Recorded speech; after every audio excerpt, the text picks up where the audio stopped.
Summer is singing in streets again, and summertime's travels have now begun. The cuckoo sings of the burnished grain, and long journeys gilded by the sun. We soon have the holiday passenger traffic with us. But between us, I think we can deal with all this. The superintendent of operating speaks in the ears of his timetable brains, who sit in their offices calculating how to fit in fast summertime trains. Cudgel your brains for summertime trains. Draw in a train for the passengers waiting to hear cuckoos singing a Highland fling.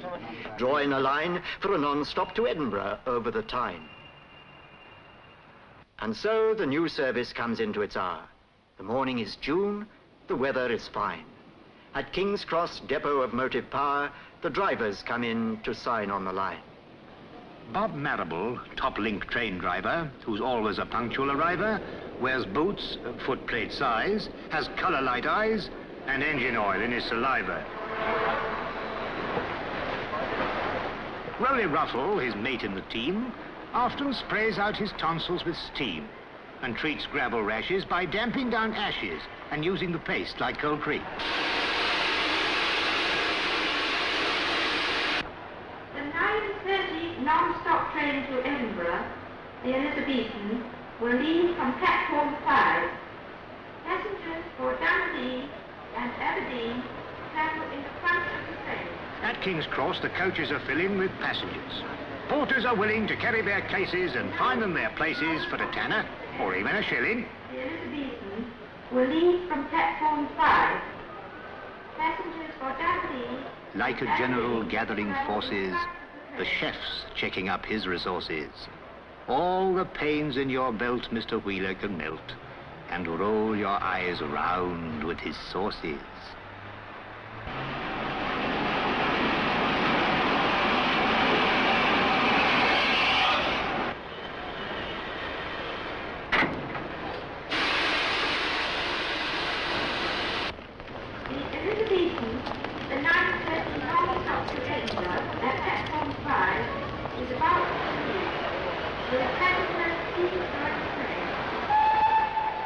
Though the guard may look calm and laconic, his obsession with time is quite chronic.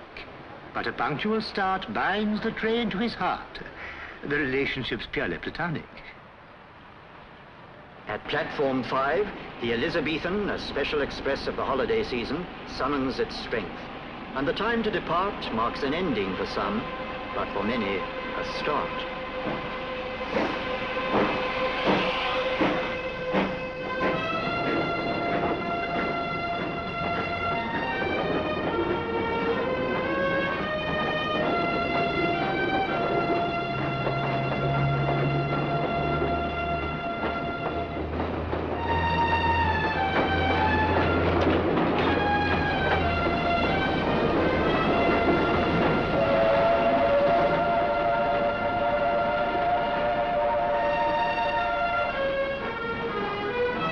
As the engine goes with a swing and a shine past the engine sheds, there's a man on the line who gave her that shine. He's the fitter. His was the skill, his the hands that uncoupled her rods, stripped her gear, packed her glands with his firm, skillful hands.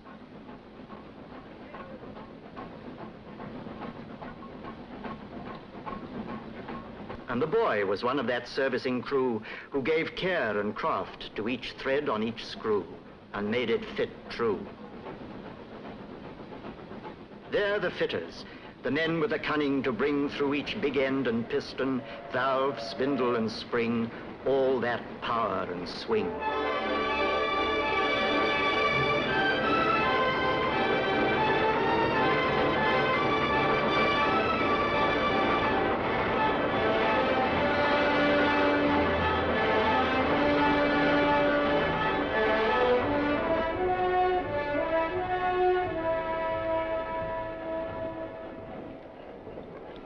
The buffet's archdeacon of elegance serves coffee with impartial sentiments, cigars for the swells, bath buns for blonde belles, and fags for the lads in the regiments.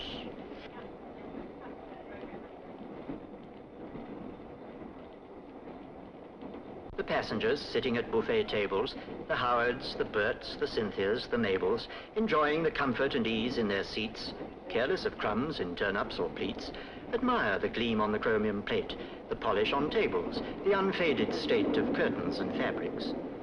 But rarely give thought to the long years of training, the practice that taught men in large workshops the best way to take a carriage to pieces and how to remake it better than new. The seats that are sat on had to be made to welcome all shapes. First, the material that mustn't fade or wilt under pressure was cut with a blade skillfully guided, then skillfully sewn, while windows were painted, then carefully scraped, and taps were fitted in shining chrome. Then the seats were upholstered, material bolstered. And while a man was writing a sign, and others were putting that last mirror shine on metal and paint, the seat was finished. And those who ride in its regal embrace can truthfully claim to sit in the pride and work of a king.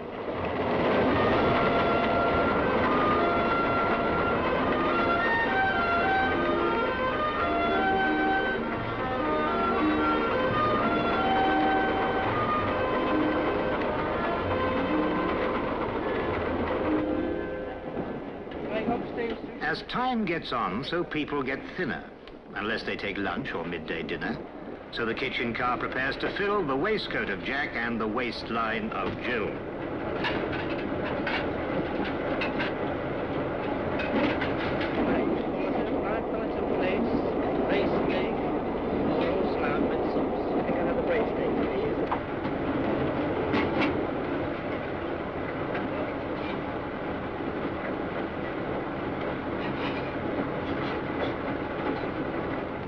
Watch them consistently filling the gaps in their faces with food without filling their laps. They wouldn't be eating as smooth in most cars, or ocean steamers, or even some bars. As undisturbed as Robinson Crusoe by the train's motion, they swallow their meats. What in the railways allows them to do so? One of the factors enabling these feats of filling stomachs without filling laps is the state of the track, which depends on these chaps of the maintenance gangs. The chaps who see that the rails are tight in their several chairs, who see that they're straight and on the level, unlike crooks or stairs, who see that the chairs are firmly fixed, that no evil disturbs the sleepers, who see that the gap's not been stretched in the night by clandestine creepers, who see that this very important small gap will not cause any damage by wrapping some diner's first-class Adam's apple in chicken or cabbage, who see that the passengers riding in clover can take meals on velvet and 90 or over.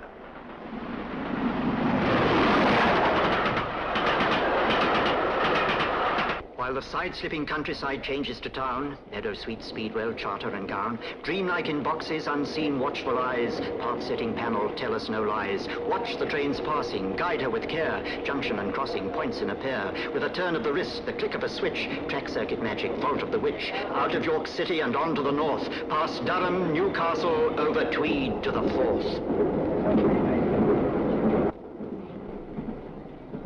Now beyond York, the Scots crew prepare to relieve the strain on the English pair. No driver of trains is more proud of his Scottish descent than MacLeod. He insists every engine has pipes to each piston and burns in its box for MacLeod.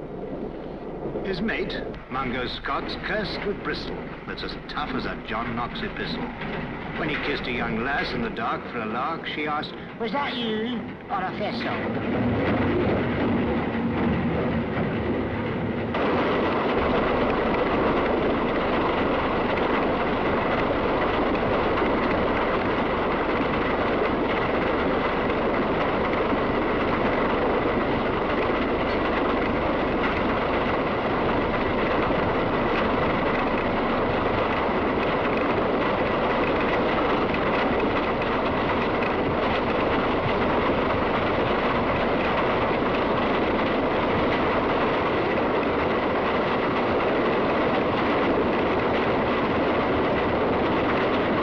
Sir Nigel Gresley designed his A4 with the speed of a greyhound, the strength of a boar.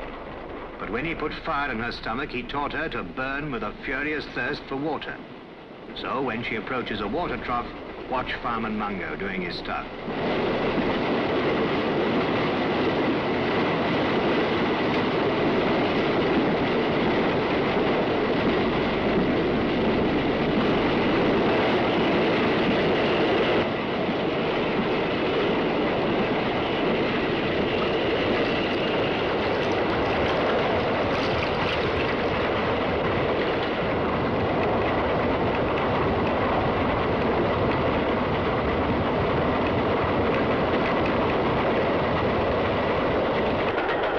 Driver and fireman, relieved of the strain, rest now while the pounding refrain that beat itself into the cells of your brain murmurs along in the voice of the train. God, keep your watch on this world of corridors, coaches, while passengers curled in safeguarded rest are rapidly swirled past the vision of Durham, swiftly unfurled.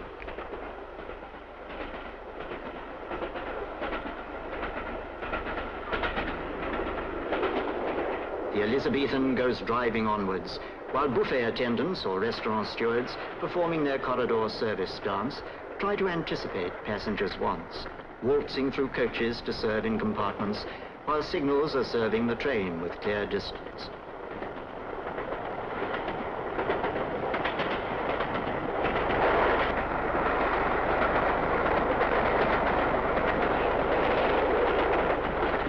Sometimes breaking this smooth onward flow, though the home signal's clear, the distance says slow.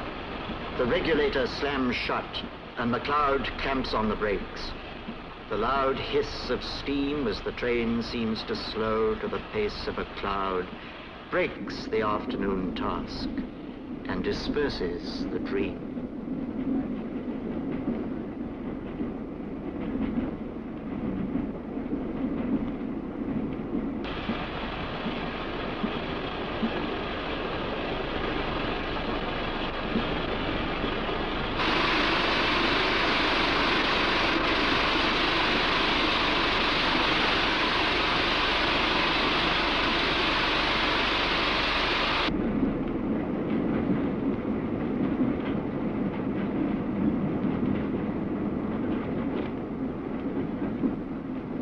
At the end of these wires sit men in control rooms, like prompters assisting the course of a play, breathing out words like Arabian perfumes. Too bad there's no record of just what they say. They watch every train that moves in their region of thousands of miles of railway distance and try to forestall any slightest suspicion of slack that might make its unholy appearance. But while every passenger knows the importance of his own special train arriving on time, the men in control rooms must weigh in the balance the claims of 1,109. But the Elizabethans, a particular, special, never more smiled upon non-stop train. Nothing must stop her. The order's official, and lateness could cause operational pain. And at last, the ultimate cause of the slack over the hills far away up the line is cleared. And the train picks up speed on the track through Newcastle City and over the Tyne.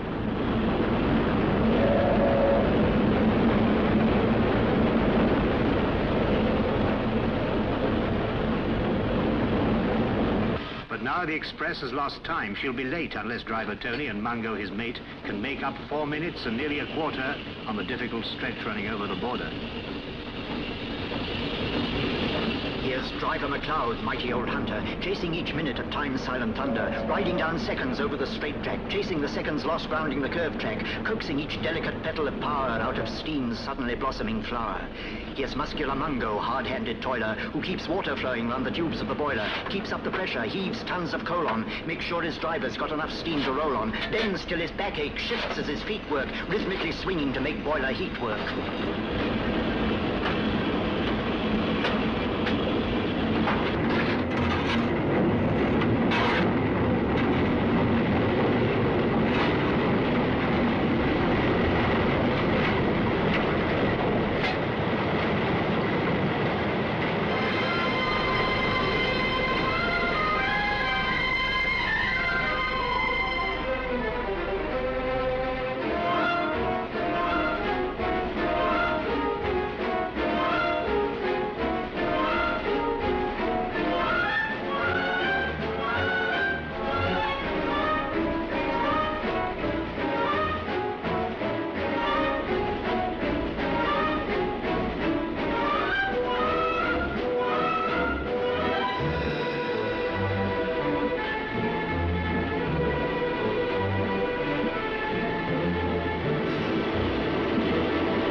As they come down from Grant's house, the peak of the climb, they're over the worst.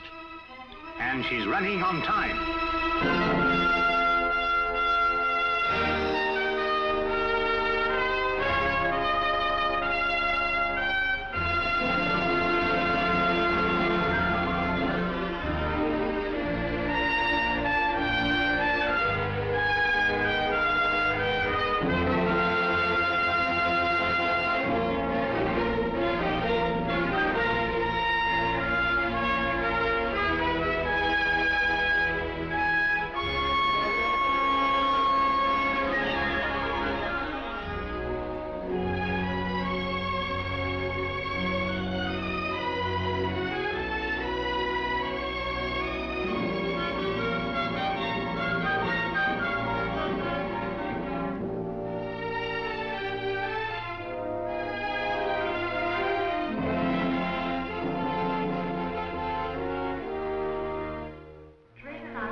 The Elizabethan is running on time and will arrive at platform 10. The train now approaching platform 10 is the Elizabethan from London to King's Cross.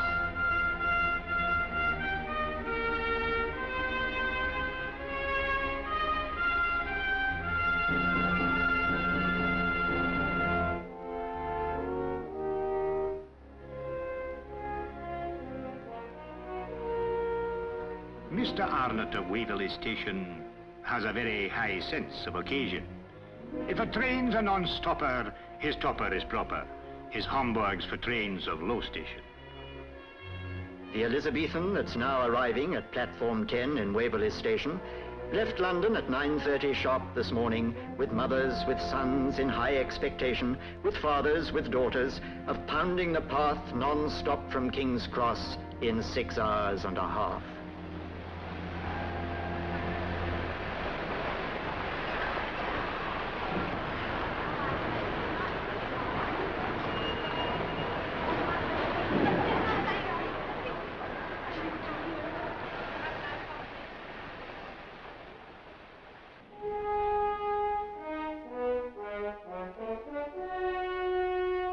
Here Edinburgh stands on its rock by the Forth, singing its welcome to those who come north, where the clans and the heather have fashioned a reason to mingle their blooms in a festival season.